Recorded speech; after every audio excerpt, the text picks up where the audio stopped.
जय गुरु जी। संगत जी, सत्संग सुनते हैं गुरु महाराज का। एक अंकल जी थे जो गुरु जी महाराज के पास आया करते थे।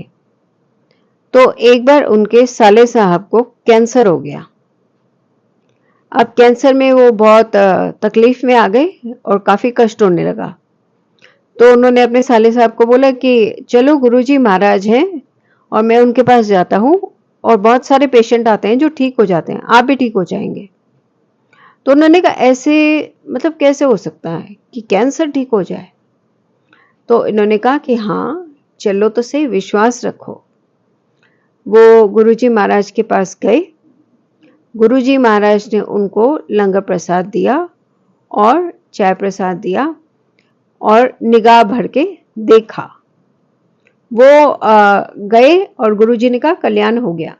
वो गए और फिर से टेस्ट कराए। जब उन्होंने टेस्ट कराए सारे, तो उन टेस्ट के कराने के बाद उनको कोई भी कैंसर नहीं था। देन एक आंटी जी थी जो कि गुरुजी महाराज के पास आती थी। तो एक दिन उनके हस्बैंड यानी कि अंकल आए ऑफिस से और उन्होंने बोला कि मुझे बहुत सीने में दर्द हो रहा है। तो हॉस्पिटल लेके गए अंकल को। डॉक्टर ने देखा, डॉक्टर ने कहा इनकी तो 90% ब्लॉकेज है। अब इस ब्लॉकेज में तो इनका ऑपरेशन हार्ट का करना पड़ेगा। आंटी जी ने पूछा मतलब ठीक हो जाएगा? तो उन्होंने कहा हम कुछ कह नहीं सकते कितने चांस हैं बचने के या नहीं है। अभी आंटी जी बहुत परेशान हो गई एकदम से ही। इनको ध्यान आया कि मैं गुरुजी के पास जाऊं, लेकिन समय था दोपहर का। अब इस समय तो गुरुजी नहीं मिलेंगे, पर फिर भी आंटी जी श्रद्धा रखती थी और एम्पायर स्टेट के लिए चल पड़ी। जब ये काफी टाइम बाद एम्पायर स्टेट पहुंची तो शाम के 5 बज रहे थे।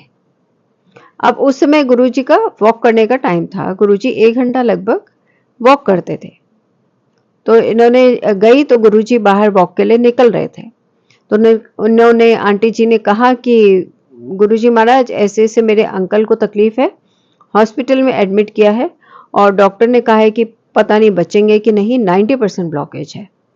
तो गुरुजी ने कहा ठीक है, अंदर बैठो दरबार में और ध्यान लगाओ, मैं अभी वॉक करके आता हूँ। आंटी जी हैरान होकर देखने लग गई कि गुरुजी ने क्या कहा। गुरुजी महाराज गए वॉक करने। 1 घंटे बाद गुरुजी वापस आए।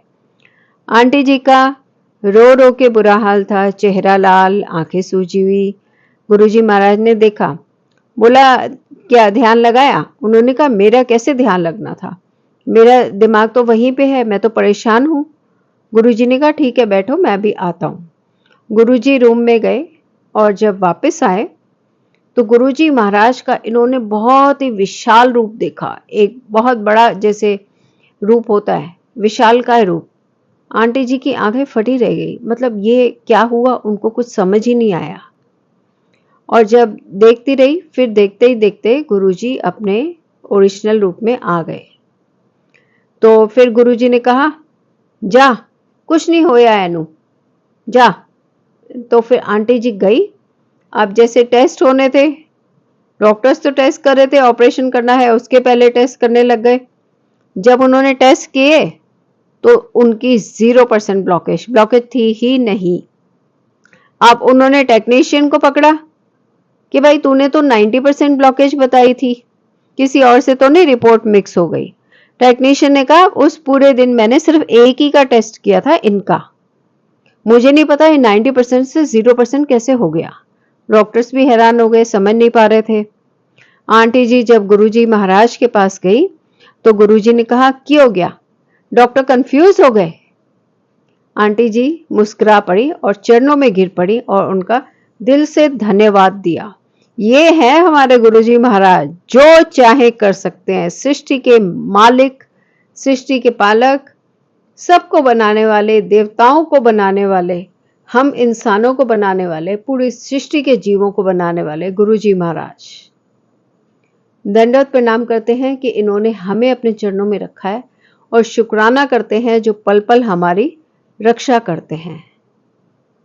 सब मिलके कहते हैं जय गुरु जी, शुक्राना गुरु जी महाराज का।